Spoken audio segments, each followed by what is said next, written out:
kalau untuk urusan itu mah udah dia mah mungkin hanya sebagai ya namanya juga bisikan setan. Dia kan bisa masuk ke mana-mana pun, depan, belakang, kiri, kanan, atas, bawah.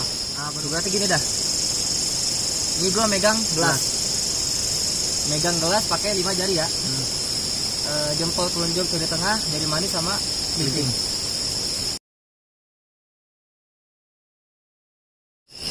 Yang ini gue pertanyaan gue, Bre, ini masuk gak, Bre?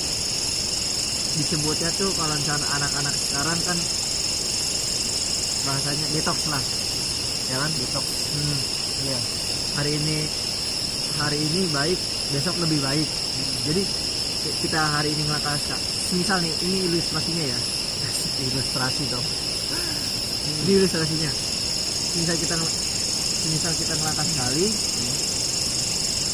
untuk besok melangkah 2 kali ya. Jadi yang dimaksud itu masuk nggak ke detox itu kan pembersihan dari yang sebelumnya kita bersihin nih. Terus kalau kan dari menurut harfiah itu sih nggak masuk, soalnya kan dia pembersihan nih. Jadi yang sesuatu kita yang mungkin kotor dibersihin. Nah kalau daripada hari ini kita baik tapi untuk besoknya kita ngelakuin yang lebih baik, nah itu jadi peningkatan. Iya, jadi adanya peningkatan daripada amalan kita itu. Nah jadi kalau itu kan detox itu kan emang pembersihan tuh. Iya. Apa-apa yang di diri kita nih khususnya, atau contohnya dosa-dosa kita, mungkin dosa-dosa kita kan. Iya, dosa-dosa kita mungkin bisa diampuni. Nah itu, jadi itu juga termasuk daripada ini secara tidak langsung kita akan berpikiran bahwa amalan kita selama ini takutnya tidak diterima, akhirnya dia jadi fokus lagi untuk lebih baik daripada hari besoknya lagi. Nah tanpa kita sadari itu dosa-dosa kita atau kegiatan-kegiatan kita yang mungkin kita berpikiran bahwa itu dosa besar. Mudah-mudahan dengan kita ada niatan baik dan ada niatan untuk menjadi lebih baik, taubat nasuha itu, jadi itu dosanya diampuni kalau kita memang melakukan kegiatannya itu dengan cara ikhlas. Nah sedangkan arti ikhlas itu sendiri kan nggak sembarang orang bisa. Jadi nggak sembarang orang bisa, hanya segelintir orang yang mampu melakukan daripada ikhlas. Bahkan sholat sendiri pun kalau kita nggak ngelakuin sholat ibaratnya ya, kalau nggak sama ikhlas sama aja bohong. Nah tapi kita kembali lagi, kalau kita nggak paksa bakalan ya udah kayaknya diri kita itu kayak terlena, kayak bener-bener dibuai gitu. Ya udah lantar aja sholatnya lah. Jadi dinanti-nantiin. Nah terus ada lagi yang bilang kalau sholatnya dipaksa berarti ntar sholatnya nggak sah dong, nggak ikhlas dong. Nah ini dia yang jadi bahasanya itu cara halus daripada setan menghasut kita. Omongan itu tuh, kalau sholatnya udah dipaksa berarti ntar nggak sah, nggak diterima dong. Itu cara halus setan untuk menghasut kita, ngomong kayak gitu, terucap sama lidahnya, sama suaranya. Nah seharusnya jangan dengerin kayak gitu. Kita masalah sholat aja. Untuk urusan diterima atau tidaknya itu mah urusan kita sama Allah kan. Dia nggak tahu. Hasbunallah ya. Iya, hasbunallah. Nah jadi kalau untuk urusan itu mah udah, dia mah mungkin hanya sebagai ya namanya juga bisikan setan. Dia kan bisa masuk ke mana-mana pun, depan, belakang, kiri, kanan, atas, bawah. Berhubung ini ada buat jalur pembicaraan kita ke sholat, gue mau nanya, kalau misalkan gue salah, ya arahin gitu ya kan, namanya orang salah ya kan, maklumin gitu, maksudnya diarahin yang mana letak gue salah. Dan bener nggak menurut lo? Ini pertanyaan gue.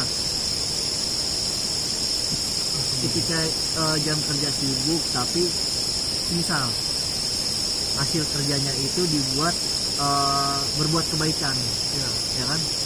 Dan untuk bahasa penggantinya tuh jadinya ya gitu. Kalau dari diri gue ya, yang namanya gue masih belajar dari agama Islam ini, masih benar-benar belajar dari dasar gue. Itu kayaknya nggak mungkin, Bre. Karena gini, berbuat kebaikan, sedekah atau apapun itu yang dimana disandingkan dengan sholat itu berarti itu kan tiang agama, dan itu nggak bisa disandingkan dengan menutupan amal kita ataupun kebaikan kita. Gimana, Bre? Salah atau keliru dari pembicaraan gue? Betul. Tapi gue meluruskan yang tadi lo ngomong itu betul semua, tapi gue meluruskan, gue tambahin as-sholatu imaduddin. Sholat itu tiangnya agama. Kenapa disebut tiang? Karena kalau kita nggak lakuin sholat, berarti kalau rumah kalau nggak ada tiang, ibaratnya ya bakal roboh. Betul. Nah, ibaratnya gini dah. Ini gue megang gelas pakai 5 jari ya. Jempol telunjuk jari tengah, jari manis sama kelingking. Ibaratnya. Jadi ini jatuhnya ke rukun Islam. Misalkan rukun Islam yang pertama apa? Allah. Syahadat. Rukun Islam yang kedua, misalkan apa ya? Rukun Islam yang kedua itu, misalkan gue jatuhnya di sini zakat lah. Zakat. Rukun Islam yang ketiga puasa. Yang keempat haji. Nah, ini keempat ini syahadat udah pasti kita bisa ngelakuin, udah pasti harus. Yang kedua zakat bisa dan itu wajib. Yang ketiga puasa. Nah, puasa juga itu wajib. Yang keempat pergi haji. Nah, pergi haji ini sebenarnya nggak terlalu wajib sih, jadi masih bisa kalaupun mampu. Nah, yang kelima misalkan sholat, rukun Islam yang ketiga sholat. Kalau gue lepasin berarti ini gelas gue bakalan jatuh. Nah, jadi kenapa sholat itu tiangnya agama? Ibaratnya ini tiangnya, kalau gue lepas semuanya satu, kalau gue lepas juga ya udah jatuh. Jadi runtuh semua berarti runtuh semuanya, harus benar-benar diisi semuanya tuh. Dan itu mesti balance di antara 5 itu. Harus mesti balance. Tapi kecuali untuk yang pergi haji, karena kan itu jatuhnya bisa mampu. Oke guys, di sini gue pengen mengklarifikasi video yang tadi. Jadi maksud gue itu rukun Islam diibaratkan seperti 5 jari ini. Yang pertama syahadat, sholat, zakat, puasa, pergi haji. Nah, itu kelima. Dan ibaratkan seperti gue megang gelas, ya. Rukun Islam yang kelima berarti itu kan pergi haji. Nah, kalaupun memang kita tidak bisa pergi haji, apakah kita tidak disebut muslim? Tidak. Kita masih tetap disebut muslim. Karena kan yang pergi haji itu kalaupun memang dia mampu, ada rezeki yang lebih, nah dia pergi haji. Kalaupun memang kita tidak bisa pergi haji, berarti kita bukan berarti tidak disebut sebagai muslim. Yang keempat, puasa. Nah, kalau kita tidak puasa, berarti kita juga masih tetap disebut muslim. Karena kan entah kita itu ada uzur atau sedang berpergian, ya, sedang berpergian itu, dan kita tidak bisa melakukan puasa, tapi tetap kita masih dikatakan muslim. Nah, yang ketiga, zakat. Nah, zakat pun kalaupun kita tidak bisa melakukan zakat, kita masih tetap disebut dengan muslim. Karena bisa jadi pun kita bukan orang yang memberi zakat, tetapi orang yang menerima zakat. Nah, yang kedua ini, yang tadi gue bilang, sholat. Kalau sholat kita lepaskan, berarti otomatis gelas yang saya pegang ini diibaratkan sebagai agama. Dan sholat yang telunjuk ini, kalau saya lepaskan menjadi apa? Lepas. Nah, berarti perlu adanya pegangan yang benar-benar kuat. Nah, itu disebut dengan sholat sebagai tiang agama. Terima kasih. Karena kan rukun pergi haji itu kita bukan hanya sekedar kita pergi haji tok tanpa kita memperhatikan tetangga kita mungkin ada kelaparan atau apa gitu. Betul. Bahkan orang yang pergi haji pas ada seperti itu malah dibenci sama Rasulullah. Nah, itu malah iya. dilarang sama Rasulullah. Itu gimana itu? Karena kan posisinya dia pergi haji yang ibaratnya dia rukun Islam, ya. Tapi dia nggak tahu tetangganya itu kelaparan. Itu karena kan dia jatuhnya nggak ada tetangganya. Iya, makanya jadi akhirnya nggak terima. Ada yang ya kita ngobrol malam sih, maksudnya pasti ada yang beberapa kali tuh pergi haji, dan sedangkan kenapa nggak harus dipikirkan dengan membantu gitu.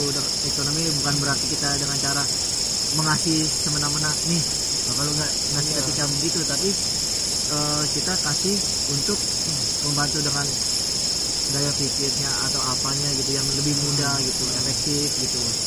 Nah dari situ kenapa nggak diharuskan kayak gitu gitu ya kan?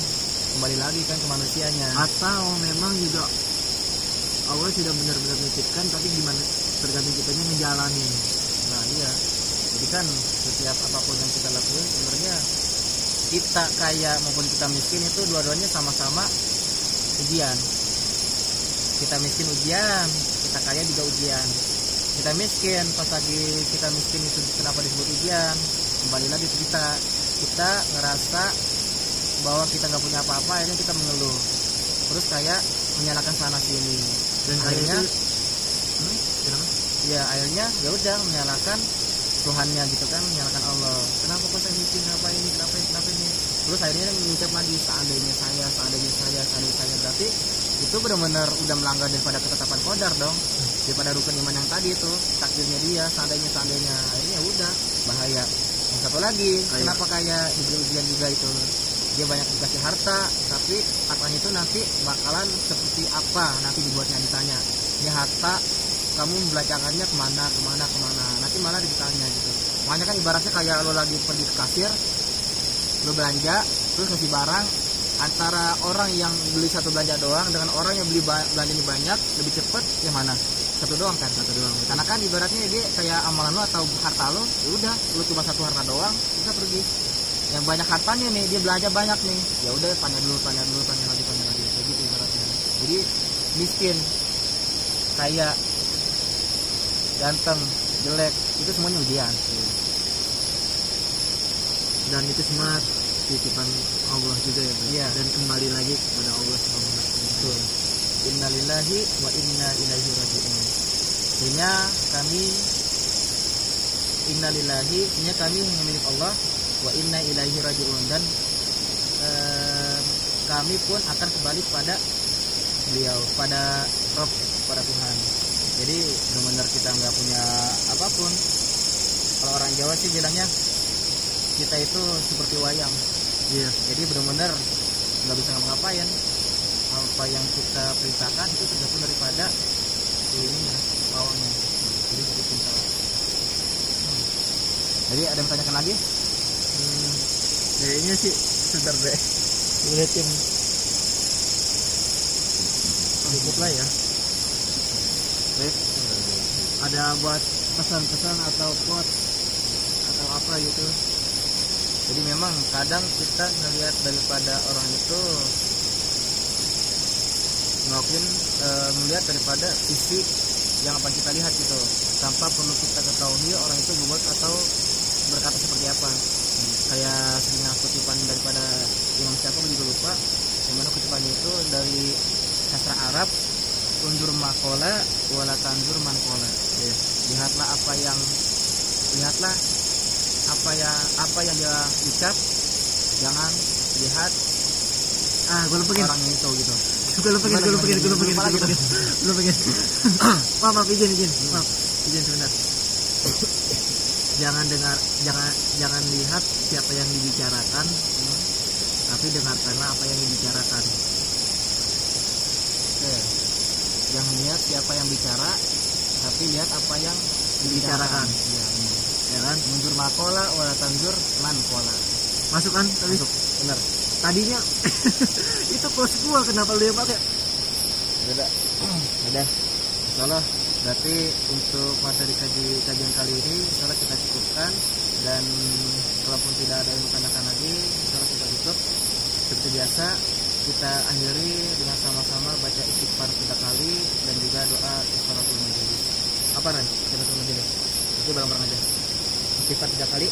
Astagfirullahaladzim, astagfirullahaladzim, astagfirullahaladzim. Subhanakallahumma wa bihamdika asyhadu an la ilaha illa anta astaghfiruka wa atubu ilaik. Oke, terima kasih. Kalau baik ada perkataan yang baik itu dari Allah SWT semata. Kalau ada perkataan yang buruk itu semata-mata memang benar dari saya. Akhir kalam. Wassalamualaikum warahmatullahi wabarakatuh. Waalaikumsalam. See you.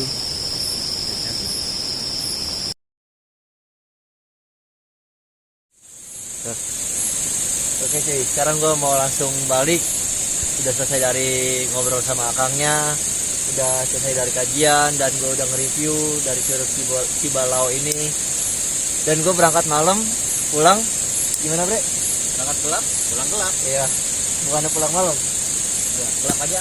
Kayak lebih berkesan gelap deh daripada malam. Oh iya, karena senjanya dapat kita bre, anak senjanya gitu. Senja justru sore. Oh senja sore, Senja-senja tit ya. senja gurau lah ya. Senda. Oh senda, udah ganti. Senda gurau. Lo itu salah bahasa lo. Diomelin KBBI lo. Aman bre, lu temen apa bre? Ayo lebih sih takut-takutin aja. Nih lu lagi ngapain nih bre? Ini terakhir. Udah selesai ini. Lu bawa carrier itu ya? Iya. Gue bawa apa? Bawa diri aja lo. Bawa diri, perbaikin diri gue ya. Bawa badan. Gue bawa bangku bre. Oh iya boleh. Bangku siapa lagi bre? Lu ambil bre. Itu ada kereman di atas. Nanti malam di situ di ini juga nggak bre? Kamera ini bre. Pas balik bre. Pas di atas. Hah? Ya udah cuy. Masih ngecam dia. Hah? Masih ngecam. Iya. Ya udah cuy. Gue mau langsung caw ke rumah atau apa bre? Balik. Balik kampung. Bakil. Bakil. Dibalik. Bakil ke ini. Apa namanya itu? Bakil Prokum. Lu kayak tukang gali bre. Tukang gali kuku.